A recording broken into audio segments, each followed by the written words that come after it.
pace and acceleration of U.S. engagement in Central Asia is something that is historic.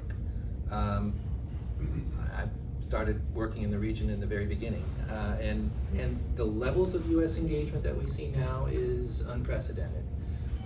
Is there enough engagement? Is it able to play a role in global strategic competition? Sure, because the kinds of investments that the United States make are quite different.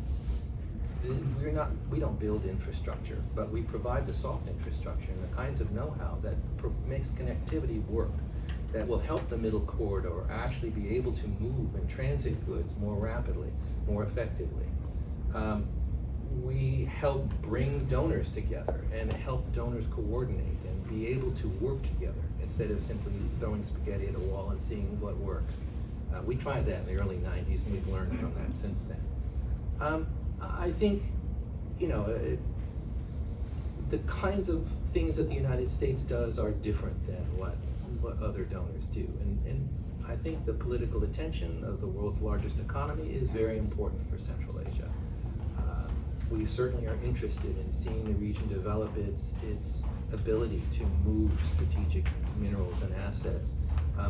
Those are the kinds of things that we're helping them concentrate on. We see their ability to reach global markets and global market pricing as an absolutely critical objective of U.S. policy.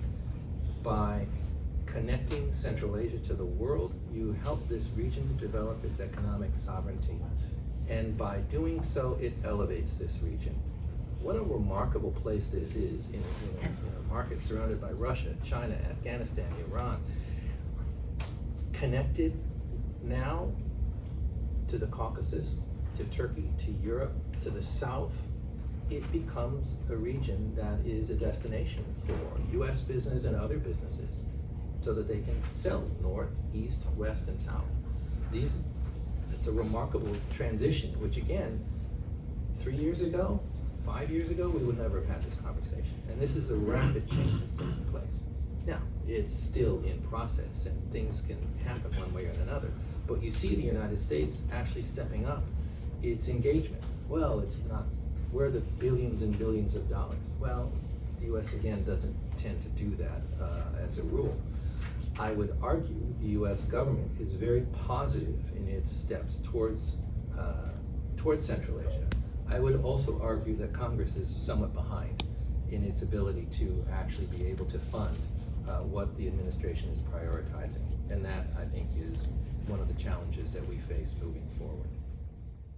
Though Islamic State claimed the responsibility for that, but the Islamic State Khorasan, which is the ISK, that didn't came from them, that came from Amaq news agency, which is run by the main organization in Syria. The other thing is also the pattern of the attack, and usually they either blow themselves or get killed during the attack, and none of them were captured alive. So this is also another question about this. So people are looking at those issues, but that really changes the situation. Somehow, I'm working on Central Asia. People were starting to look at CV, counter-violent extremism and radicalization as a thing of the past, but that's very much alive. The radicalization is happening daily in Central Asia, and this attack is a wake-up call for everybody that they are alive, they are operating, and they're waiting for opportunities to do that. And unfortunately, it will affect the relationship between Russian authorities and the Central Asian migrants that are working in Russia, because that's the only place available for them to go and live and earn a living for themselves and their families. Thank you. The Russian government is still processing. There's been some reporting that's noted that the leadership, Putin in particular, and spokespeople related to the government have been calling on the population to respect Russia's multinational, multicultural identity, and not to immediately blame Tajiks for this. So there's been official calls from the government to not jump to that conclusion. At the same time, we've seen this very kind of strained effort by the government to pin this on Ukraine and the West. a very similar thing actually happened with the attack on the bicyclists in Tajikistan, where this was attempted to be pinned on the United States. So they're trying to walk this fine line, and their narrative is very muddled. But I think you're right that there's a real threat here, and there's a strong nationalist component within Russia that has currently and historically pointed to Central Asians as a problem, as a threat. And this is yet another data point that tells us we really have to be suspicious or questioning of this narrative of the effectiveness of Russian disinformation, because the Kremlin is facing obstacles everywhere it turns, and Central Asians are consuming this information, they're looking at what the nationalists are saying, and they're concerned. And I think this really does underscore the limits of Russian disinformation in Central Asia. Commitments of funding from international donors now dwarfs anything that has ever come before, but it comes with strings. And I think we will see increasing pressure on governments to, frankly, pay more attention to civil society.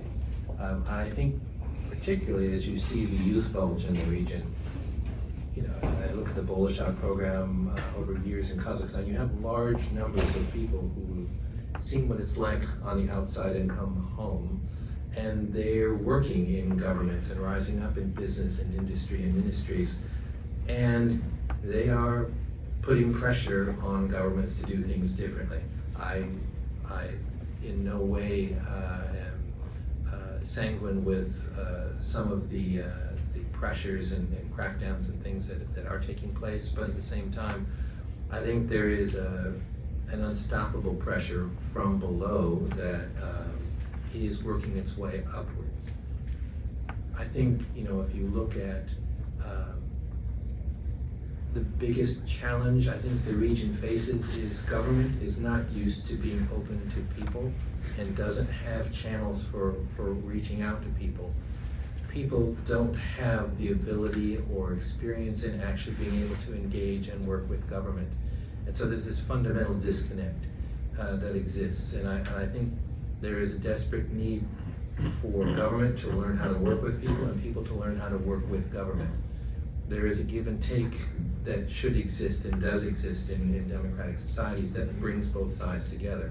Neither side in Central Asia has much experience in working constructively with each other. And that's a trust barrier that needs to be built over the next few years. Thank you.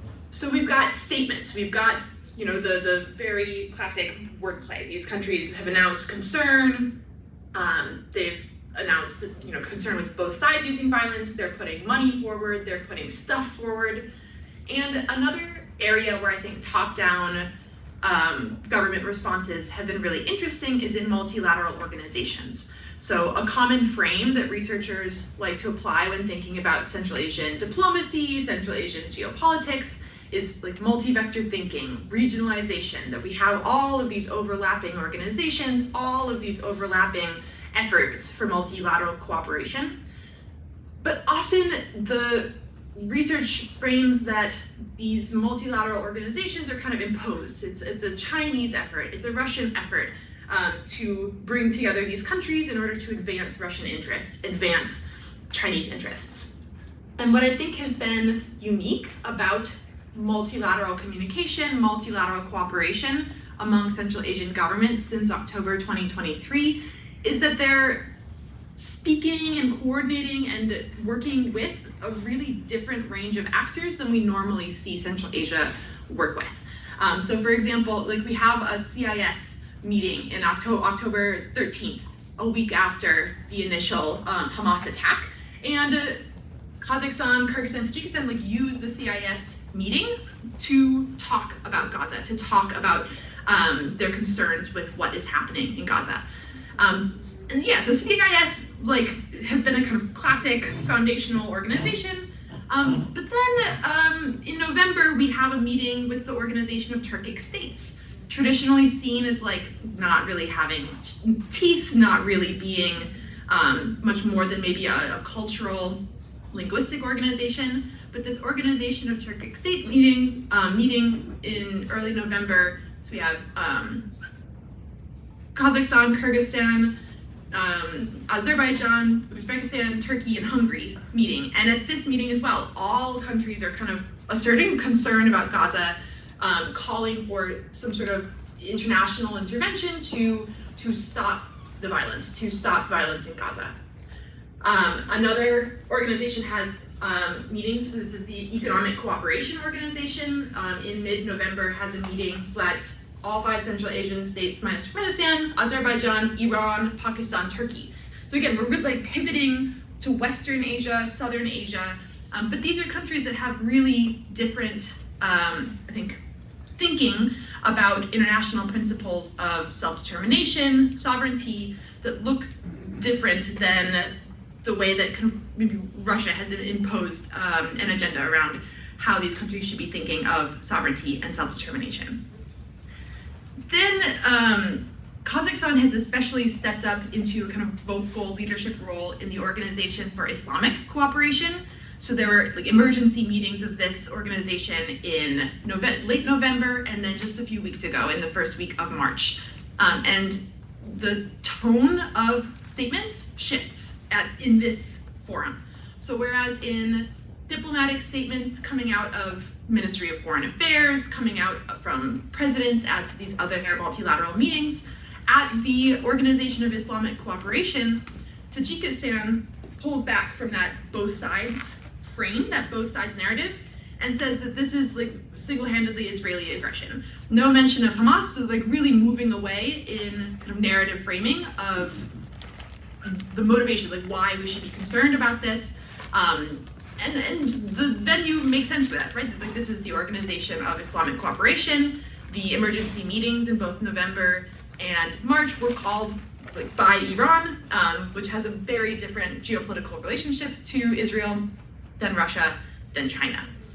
And so I think like looking at where Central Asian diplomats, where Central Asian leaders are gathering, talking about this issue, like looks really different from, for example, like where these leaders have been showing up to talk about Ukraine, where they were showing up to talk about Uyghurs and everything that has been happening in Turkestan since 2017.